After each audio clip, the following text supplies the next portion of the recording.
Sunflower County is one of the most poverty-stricken communities in Mississippi, and not only Mississippi, but in the United States.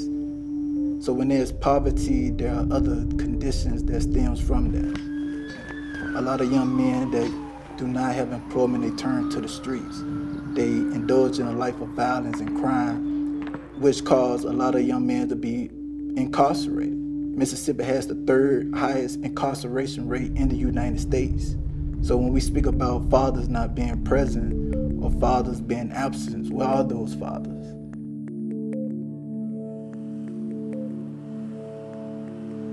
Based on the calls that we get here from the Center for Justice, we found that students are oftentimes being expelled for minor offenses for long periods of time.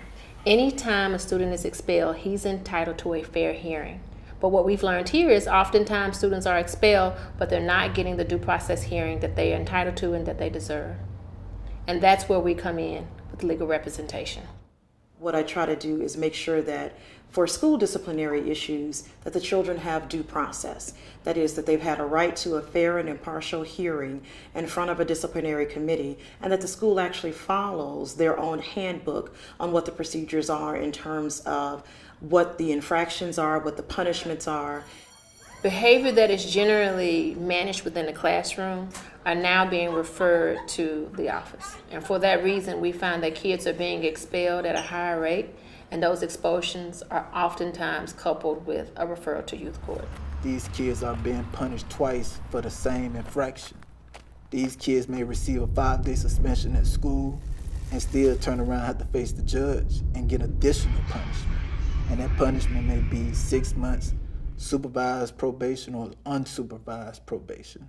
It's like we have started to treat these children like adults. We've started to kind of get them used to the fact of going through the criminal process. It's like we're creating offenders in training. Our long-term goal really is to keep kids in school. Any child that stays in school is more likely to graduate. And what we find is when a student is expelled, he's more likely to repeat the grade, and any child who repeats the grade is more likely to be a dropout.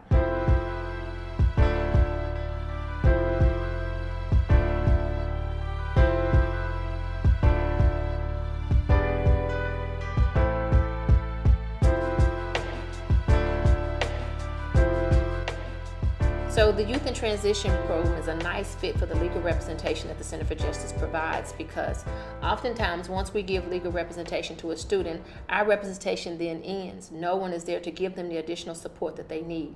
The Youth in Transition program gives them a mentor to continue that support and to ensure that they do not have repeat offenses and repeat referrals to the youth court.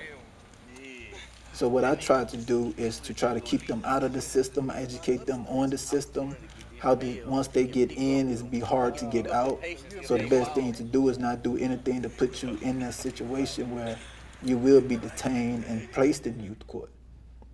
He teach us stuff how to get out, keep ourselves out of trouble, and basically he just work on our attitude for the most, so we can learn how to live life the right way. And Drew, everybody want to be in the game. Everybody want to sell drugs. Everybody want to just, be something they not. The Youth in Transition program, it helped me a lot. It take me away from Drew. It started showing me more out here than just Drew or Cleveland, Mount Bayou, and more than just I was around the area. Most of the young men that come through here come from homes that have a single mother head of household, or maybe a grandmother that's head of the household. And anytime you can have a positive male role model and some guidance and encouragement to intervene early on, and that's one of the things that the Mississippi Center for Justice program provides. I try to convey to these young men that they are not victims of their surroundings and that they could overcome their obstacles and rise above their conditions.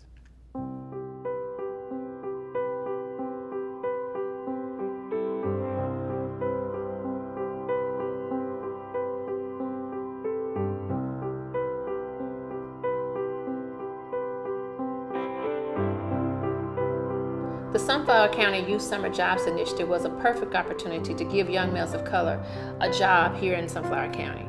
This gives them something to do to keep them out of trouble during the summer and to be productive members of society. Here at the circuit clerk office, I've been filing papers in the folders. I've been making copies. I've also answered the phone. I wait on people at the front desk. I've worked with the election commissioners when they're here. I've just been doing a wide variety of things here at the circuit clerk's office. If I wasn't working through Mississippi Center for Justice, I really wasn't too much I could have been doing, but I chose to, do the Mississippi Center for Justice Summer Initiative just to, stay away from trouble and keep out of trouble, because nowadays trouble is easy to find a young African-American male. Growing up in Indianola as a black man, we have very limited resources.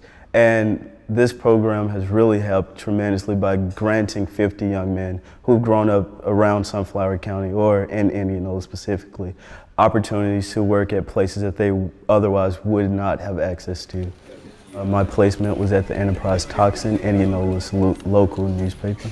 I'm working as a staff reporter there, so I basically get to interview people, write news stories, just basic news reporting. If I weren't in the summer program, I would have been working at a fast food place or something.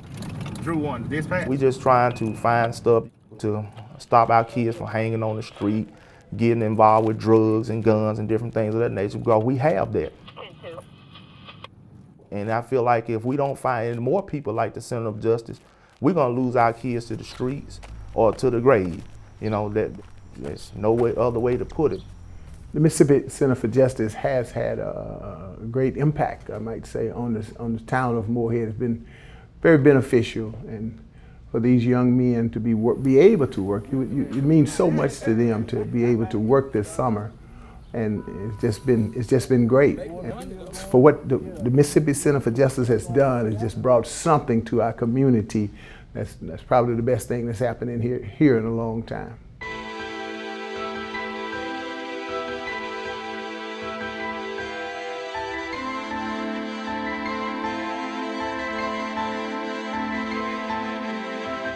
Even as bleak as it is, we don't stop the fight. We keep working with the kids, keep finding services, keep doing whatever we can to support them. Even those things that we do are completely outside of any grant or any program. Because if you don't address the core need, then the legal representation or the mentoring is pointless. And so before you can really help a child, you have to meet them where they are. And sometimes that's in a space that's not within any actual program or any actual grant that you actually have. And that is our biggest challenge.